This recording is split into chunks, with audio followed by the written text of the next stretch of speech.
Good morning, কেমন আছো সবাই? আশা করছি সবাই খুব ভালো আছো, আমরাও ভালো আছি। তো সকাল সকাল লুচি ঘুগনি দিয়ে আজকে সকালটা শুরু হলো। আর এই দিকেও লুচি ভাজা আছে, আর ওইদিকে খাওয়া চলছে। আজকে যেহেতু রাখি পূর্ণিমা, তাই একটু সকাল সকাল লুচি ঘুগনি হয়েছে। আর দু ভাবেন তো খেতে বসেছে, ননদের ছেলে এখনও ঘুমোচ্ছে, ওঠেনি। আর আর আর বলে যাচ্ছি ভাগ্নির শাশুড়ি আর ননদ একটা চা দিয়ে শুধু খেলো। ওরা বাইরে খাচ্ছে বসে। ভাগ্নির শাশুড়িও চলে যাবে বলছে। ননদকে বললাম খাওয়া হয়ে গেল, বলে হ্যাঁ। জায়েরও কিছু মনে করো না, জায়েরও স্নান হয়ে গেছে। আর আমি এদিকে শ্বশুরবাড়ি ঠাকুর ঘরটা ভাবলাম শেয়ার করি। আমার বাড়িতে তো ঠাকুর ঘর সবসময় তোমাদের শেয়ার করি, কত ফুল দিয়ে সাজিয়ে। আর শ্বশুরবাড়িতে ফুলই নেই, তবুও যাই হোক অল্প স্বল্প কিছু পাওয়া যায়, সেটা দিয়েই পুজো করে ওরা। সকালেও যেহেতু একবার পুজো করা হয়েছে, ওরা 3 টাইমই পুজো দেয়। আমার শাশুড়ি মা বা যা যখন যে পারে সে পুজো করে। তারপরে চলে এলাম, রাখি পরানোর পর্ব চলছে। দিদি লুচি ভেজে নিয়ে এসেছে বাড়ির থেকে। ভাবো, প্রত্যেক বছর করে এটা অবশ্য। লুচি ঘুগনিটা করে নিয়ে আসে ভাইদের জন্য। আর এই যে দেখো, দিদি তারপর ভাইকে রাখি পরিয়ে দিচ্ছে। কত সুন্দর একটা সম্পর্ক না ভাই বোনের। এই দিনটার জন্য সবাই কত অপেক্ষা করে থাকে, ভাইফোঁটা বলো, রাখি বলো। আর তোমাদের আরেকটা যেটা বলার, দূরে আমার শ্বশুর মশাই চেয়ারে বসে আছেন। আর আমি না সামনাসামনি একদম গিয়ে কাউকে সেভাবে ক্যামেরা করে বা তোমাদের সামনে ক্যামেরার সামনে এনে পরিচয় করিয়ে দিব, আমার সত্যি কথা বলতে এত লজ্জা মানে লাগছিল। আমি সেই কারণে সেভাবে মানে ক্যামেরা করতে পারিনি। তো দূরের থেকে সবাইকে যতটুকু যেভাবে করেছি। তো যাই হোক, নতুন নতুন এখন একটু ওরকম লাগবেই। আর দিদিও নাইটি পরে এসেছিলো, কিন্তু রাখি পরাবে যেহেতু, তো দিদিও শাড়ি পরে নিয়েছে। আর আর আর বলে যাচ্ছি, দেখছো এখনও বড় ভাগ্নিও পরাতে পারবে না, সেই কারণে ওরটা এই ভাগ্নি পরিয়ে দিচ্ছে, মানে দু বোনেরটা এক বোনই পরাচ্ছে। আর সবাই হ্যাঁ, তারপরে ছোট বোন পড়াবে ওদের। কি বলবো না বলবো আমি নিজেই বুঝতে পারছি না। ছেলেকে বললাম যে এইদিকে একটু তাকাও, ও মোবাইলটা দেখে ক্যামেরাটা দেখে হাই করে দিল। ভাগ্নির ছেলেও এখন চলে যাবে, ভাগ্নি শাশুড়ি মা ওরা চলে যাবে। ভাগ্নি হয়তো রেডি হচ্ছে, ওদের রাখি আছে কিনা জানি না, আমি বলতে পারবো না ঠিক। তারপরে দিদি দেখো এই তো আশীর্বাদ করে দিচ্ছে ভাইকে। এই ছোটোবেলার জিনিসগুলো, যাই হোক আমার মনে হচ্ছে যে চ্যানেলটা খুলে একদিকে ভালোই করেছি। ছোটোবেলাটা ওদের এই স্মৃতি হিসেবে তো থাকবে সব সময়। জানি না আমি মানে ভিডিও কতদিন পর্যন্ত করতে পারবো না পারবো, আদৌ আমার ভিডিও কি আমি অত চালাতে পারবো কি না, কারণ সাবস্ক্রাইবই বাড়ছে না আমার। 1 মাস হয়ে গেল, সেই আমার চেনা জানা যে কয়জন আছে সেই কয়জন সাবস্ক্রাইবই হয়েছে, তারপরে বাইরে তো বাকি তেমন হচ্ছে না। মনটাও কেমন মানে লাগছে, তবুও চেষ্টা করব, চালিয়ে যাব, দেখি কতদিন হয়। আশীর্বাদ করে দিচ্ছে দিদি। এই এখন ছোটোবেলায় এক জায়গাতে আছে, বড় হলে কে কোথায় কাজে সূত্রে চলে যাবে, দিদির কোথায় বিয়ে হবে সেই সূত্রে চলে যাবে। আমাদের যেমন দেখো এখন বোন এক জায়গায় আছে, দাদা এক জায়গায় আছে, আমি এক জায়গায় আছি। ছোটোবেলার সেই দিনগুলো মানে খুব মিস করি। ছোটোবেলাতে আমার বাপের বাড়িতে যদিও রাখি পূর্ণিমাটা তেমন স্পেশাল নয়, স্পেশাল করে করে না, স্পেশাল নয় না সেটা না, স্পেশাল করে করে না। মোটামুটি ছোটোবেলা থেকে দেখলাম যে ভাই ফোঁটাটা খুব সুন্দর করে আমরা করি আমাদের বাড়িতে। আর শ্বশুরবাড়িতে যেহেতু ভাই ফোঁটা নেই, ওদের রাখিটাই আছে। তো আমি সবসময় চেষ্টা করি যে রাখি পূর্ণিমাটা শ্বশুরবাড়িতে করার, যেহেতু ওদের ভাই ফোঁটা নেই। আজকে আমার ননাসদের বা ননদদের, আমার হাজব্যান্ডদের সবারই তো ইচ্ছে করে ভাই বোনের এই বছরে রাখি পূর্ণিমা আর ভাইফোঁটা এই সময়গুলো। তো সেই কারণে আমি রাখিতে এখানে থাকি, ভাইফোঁটাতে বাপের বাড়ি। আর এই ছোট্ট বোন দেখো আমাদের বাড়ির লক্ষ্মীও ছোট লক্ষ্মী কত সুন্দর করে ও ফোঁটা দিয়ে দিচ্ছে। লক্ষ্মী আবার এইদিকে রণচণ্ডী হয়ে যায় সবগুলোতে। আমার ছেলেও যেমন রাগ মাথায়, বোনেরও রাগ আছে। কিন্তু আমার ওনাদের ছেলের রাগ হয় কিন্তু ও মারে না, কিন্তু ওরা ভাই বোনেরা কিন্তু মারামারি করে, আবার একসাথে খেলেও বেশ মিলও আছে। তো ওই যে দাদাকে দিয়ে দিচ্ছে, ও আমার পাশে মানে শ্বশুরবাড়ির পাশে ওদের বাড়ি। তো ওর বোন নাই, সে কারণে আমার ওই দেওয়ারের মেয়ে ওকে দিচ্ছে। ও খুব ভালো ছেলে। তো খাইয়ে দিচ্ছে, আমার ছেলে আগে করে আসছে। ওই যে দেখো, দুষ্টুমি, মানে রাখি পড়তে বসেও দুষ্টুমি। তো ভাই বোনের এই সম্পর্কগুলো সবসময় ভালো থাকুক সবার, এটাই চাই। আর রাখি এখনও পরানো হয়নি, আমার ছেলে গিফট দিয়ে দিল আগেই বোনকে। কোনো ব্যাপার না। তো বোনের তরফ থেকেও গিফট আছে, দেখো ও ছোট তো একদম রাখিটা বাঁধতে পারছে না, তো এইভাবে ছেড়ে দিয়েছে। তো কোনো ব্যাপার না, দিদি তো আছেই, তাই না? এই যে দিদি চলে এসেছে, ও বেঁধে দিচ্ছে। দিদিদের বাড়ি কাছে থাকাতে কতটা সুবিধা হয়েছে, ননদের বাড়িও কাছে বলতে মানে মালবাজারেই কাছাকাছি, তবুও এক মানে গিয়ে চলে আসা যায় এরকম কাছাকাছি। তো ভালো হয়েছে, সবাই একসাথে কাছাকাছি থাকলে না মানে কোনো অনুষ্ঠানে সবাই একসাথে হওয়া যায়। তো আমি বললাম বোনকে আশীর্বাদ করো, দুই ভাই বোনকে আশীর্বাদ করে, বোন প্রণাম করে দিল। তারপরে বোনও গিফট দিবে, রিটার্ন গিফট। তো সেটা দেখবে এখন, গিফট দেখে এরা বাপরে। আর গিফট হচ্ছে তিনজনকে সমান দিতে হবে, একই কালারটা একটু আলাদা 19-20 হতে পারে, কিন্তু একই দেখতে হতে হবে। একই দেখতে না হলে অসুবিধা। কারণ এর আগে এরকম হয়েছে যে একটু আলাদা করে দেওয়ার পর এই যে দিদির তরফ থেকেও গিফট হয়ে গেল, আলাদা করে দিয়েছি, তখন কি করেছে কার না মানে এটা ওর পছন্দ হয়, ওটার পছন্দ হয়, এখন থেকে আমরা বাড়ির সবাই আমাদের মানে এই জিনিসটা বুঝে গিয়েছে যে ওদের জিনিস দিলেই যে যাই দেই কিন্তু একরকমই দিতে হবে তিনজনকেই। তো তিনজনেরই এই যে একরকমই গিফট দিয়েছে, ভিতরে ছিল এই খেলনা হেলিকপ্টারগুলো।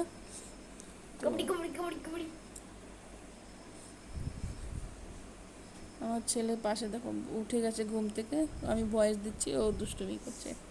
যাই হোক, চুপ থাকতে বললাম একটু। তো এই যে তিনজনেরই একই। আরও আমার ছেলে বোনকে দিয়েছে টিফিন বক্স, ও টিফিন বক্সটাই আগে খুলছে। আর আমার ননদ দিয়ে দিল, কি দিয়েছে যে আমি ঠিক ওরটা দেখিনি, ও গিফট দিয়েছে ওর দেওরের মেয়েকে। আর এদিকে বড়দের পাল্লা এবার চলে এসেছে, রাখি পরানো। ছোটদের পাল্লা শেষ, এবার বড়দের। তো এই রাখিটা দিদির তরফ থেকে হচ্ছে, দিদিও দুটো করে রাখি পরিয়েছে, ননদও পরাতে পারেনি কোনো কারণবশত, তো দিদিও দুটো করে পরিয়েছে। আমি দিদির রাখিটা আরতি করার সময় আমার বাবাকে মানে ভাইকে যখন করছিল হয়তো তখন মোবাইলটা আমার অন করা ছিল না, তো নাকি দেখিনি আমি। তো এই যে দেখো দুটো রাখি পরিয়ে দিল দু বোনের তরফ থেকে। আর আমার না, আমি একদম ভুলে গেছি, মাথা ছিল না যে একটা ভালো গেঞ্জি পরতে বলবো, ভিডিও টিডিও ছাড়বো। আর এই যে কানে ফুল দেওয়াটা দেখো, কানে ফুল দেওয়াটা দেখে আমার বিয়ের প্রথম বছর আমি এত হেসেছি যে কানের মধ্যে কেন ফুল দিচ্ছে, এইরকম তো আমি দেখিনি। কিন্তু যাই হোক, যার যেরকম নিয়ম সেইভাবেই করতে হয়, ওদের এই নিয়মটাই ছিল, তো ওরা এইভাবেই করে এখনও পর্যন্ত, ছোটোবেলার থেকে যেভাবে শিখিয়েছে আমার ঠাকুমা, শাশুড়ি মা, তো সেভাবেই তো করবে, তাই না? কোনো অসুবিধা নেই। আর ভাগ্নিও যে দূরে দিকে দাঁড়িয়ে আছে, তোমার চলে যাবে ও। তারপরে দেওরকে দিয়ে দিচ্ছে, রাখি পরিয়ে দিচ্ছে। ওই যে খেলনাটা দেখতে পাচ্ছ, ওই যে হেলিকপ্টারগুলো, ওইগুলো তিনজনকে সেম দেওয়া হয়েছে, তা না হলে তো কি বলবো, যুদ্ধ শুরু হয়ে যাবে এদের। তো দুই ভাইকেই কানে কানে ফুল দিয়ে দিয়েছে। আমি এখন মানে অতটা আমার লাগে না, দেখতে দেখতে অভ্যস্ত, কিন্তু প্রথম বছর আমি দেখে প্রচণ্ড হেসেছি, আর বলছি কানের মধ্যে কেন দিচ্ছ? তো বললো এটা আমাদের মানে দিতে হয়, ছোটোবেলার থেকে শিখিয়েছে।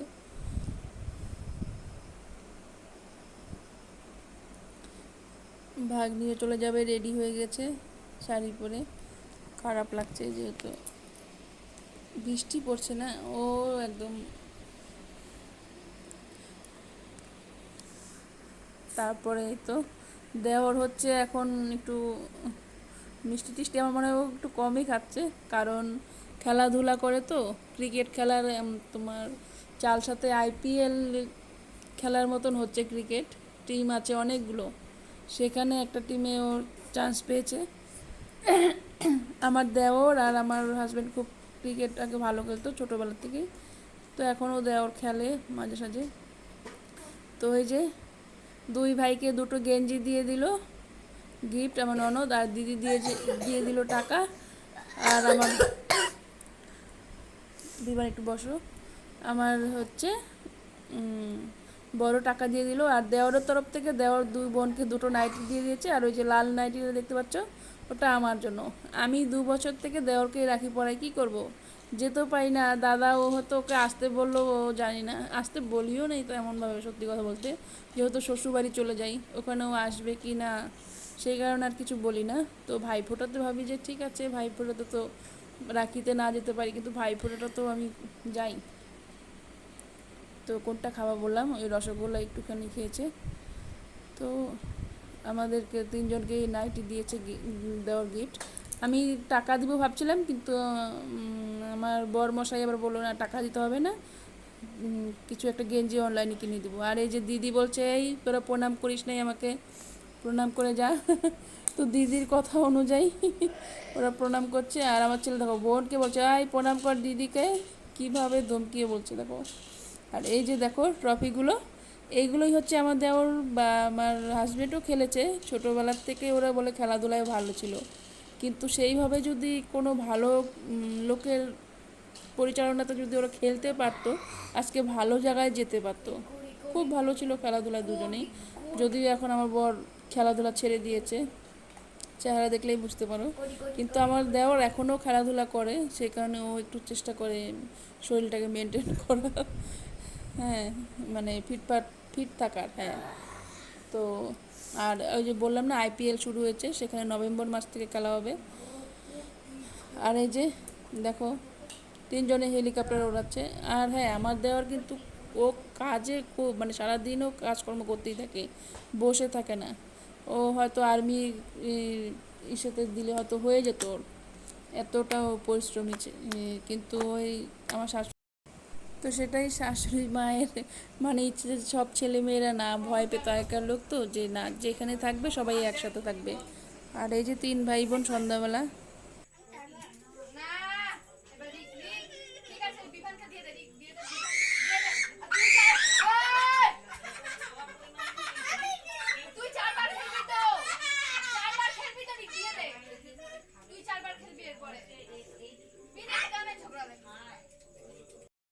তো আমি 3 ভাই বোন কেন বলছি, 4 ভাই বোন, ভুল করে 3 ভাই বোন বলে দিয়েছি। আর সন্ধ্যাবেলা আমাদের এই যে আড্ডা চলছে, সবাই মিলে বসে, বেশ ভালো লাগে। দেখো বাড়ি ঘর তেমন থাক না থাক, আমি এই কথাটাই বলবো।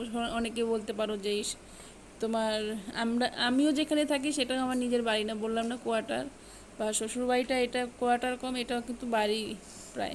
যতদিন চাইবে ওরা থাকতে পারবে, ওদেরকে কিন্তু তুলতে পারবে না। তো যাই যেমনই থাক না কেন, কিন্তু সবাই মিলে থাকাটা হচ্ছে মেন কথা। তুমি বড় বিল্ডিংয়ে আছো কিন্তু তোমার মিল নেই, কারোর সাথে সম্পর্ক ভালো নেই, সেই জিনিসটা চাইতে তুমি যেখানে গরিব থাক, কিন্তু লোক হচ্ছে মনের মিল থাকাটা ভাই বোনদের বা সবার সাথে, সেটাই আসল ব্যাপার। আর সন্ধ্যাবেলা হচ্ছে একটু গান লাগিয়ে দিয়েছে, যে 3 ভাই বোন মিলে একটু নাচ করো। তো আমার দেওরের মেয়ে তো ভালো নাচ, ও এমনি কিন্তু করে, মোবাইলে রিলস দেখে, তো দেখতে দেখতে ওর নাচের ইয়েটা হয়ে গেছে। কিন্তু আমার ছেলে তেমন করে না, ওই কখনো দাদার দেখা দেখি। তো আমি বলছি এইদিকে চেপে এসে নাচ করো, মানে এই সাইডটায় আসো, ওয়ালের সাইডটায়, কিন্তু ওরা ওই দিকেই যাচ্ছে, ক্যামেরাতে আসছে না যেহেতু, এক জায়গাতে করলে। আর দেখো কি সুন্দর করে নাচ করছে, কিন্তু আমি গানটা দিতে পারছি না। গানটা তো দেখি যে সচরাচর মোবাইলে তেমন, ভিডিওতে গান তেমন কেউ দেয় না, গান দেয় না, কারণ কপিরাইট এই সমস্ত কোনো কিছুর জন্য গান দেয় না।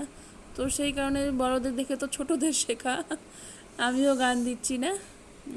এমনি নাচটা তোমরা দেখো, কিন্তু নাচটা বেশ ভালোই নাচে।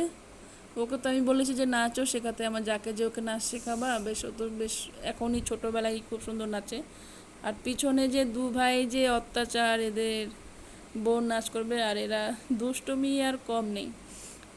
এরা কিন্তু মারামারিও করে, আবার খুব একজন আরেকজনকে ছাড়া চলেও না, ভালোবাসে। বিশেষ করে দুই ভাই ওরা।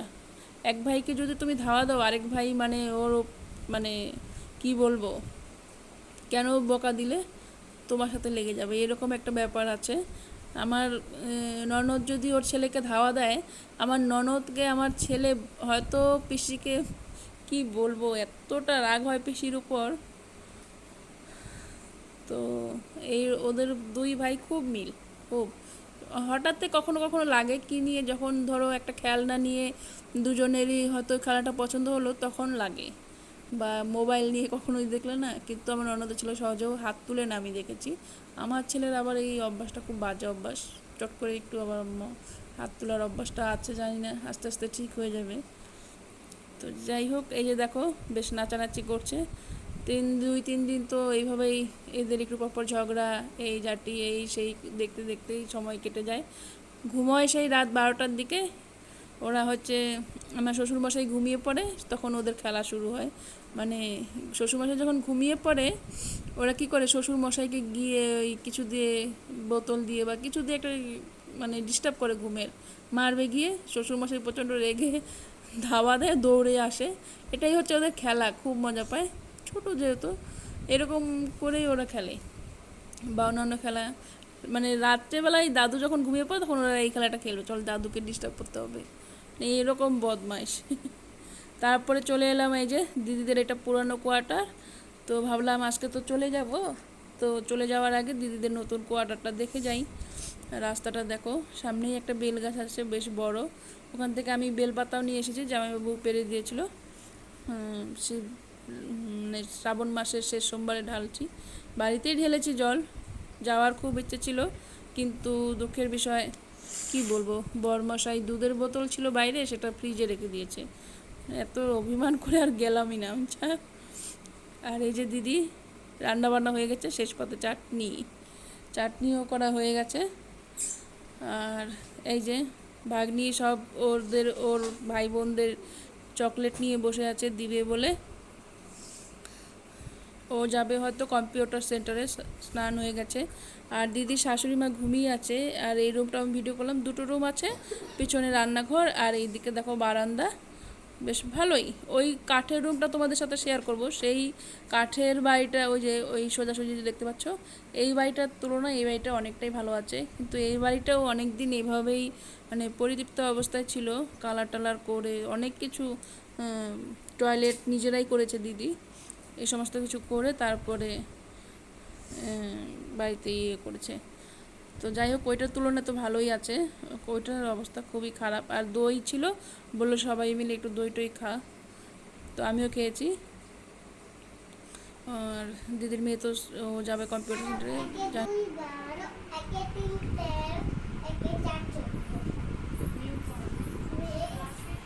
এইদিকে এইদিকে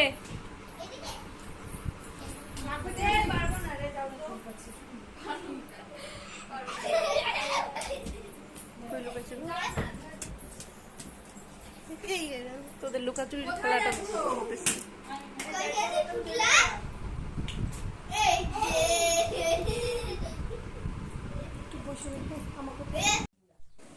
এই যে দেখতেই পাচ্ছ দিদিদের কাঠের, সে ব্রিটিশ আমলের হয়তো ঘরটা হবে, অনেক পুরানো ঘর, আর জিনিসপত্র অনেক ছড়িয়ে ছিটিয়ে আছে, যে সমস্ত জিনিসগুলো আর লাগবে না হয়তো, ওভাবেই রেখে দিয়েছে।